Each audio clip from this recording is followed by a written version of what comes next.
Maithili express की शानदार प्रस्तुति।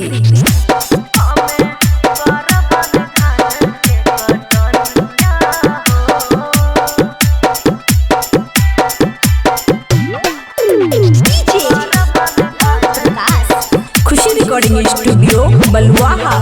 हमरो तो सुना सैया कहानिया हो, हमरो तो सुना सैया कहानिया हो, सैया हे तने हमरा से कटनिया हो, सैया हे तने हमरा से कटनिया हो।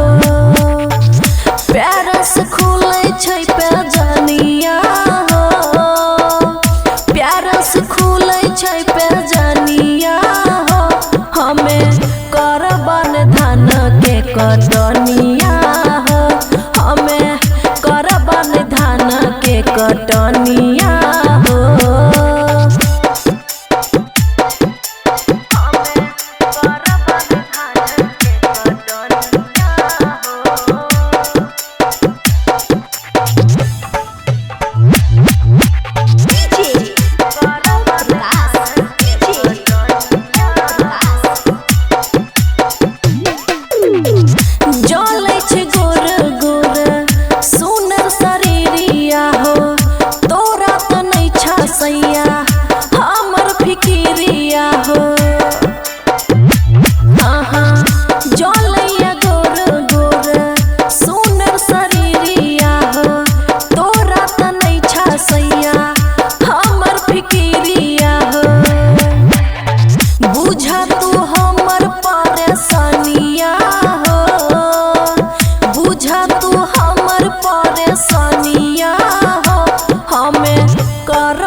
धान के कटनिया हो, हमें करबन धान के कटनिया हो।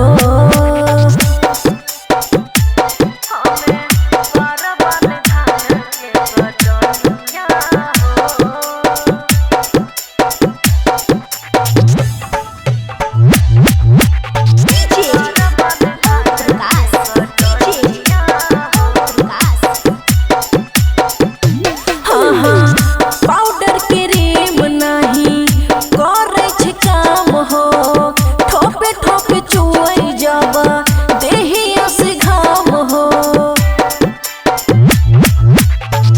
पाउडर क्रीम नहीं करे छै काम हो, ठोपे ठोपे चुए जब देहिया से घाम हो। हाँ हाँ अमन अक्की मन कहानिया हो, अमन अक्की मन कहानिया हो, हमें करबन धान के कटनिया हो, हमें करबन धान के कटनिया हो। खुशी रिकॉर्डिंग स्टूडियो बलुआहा।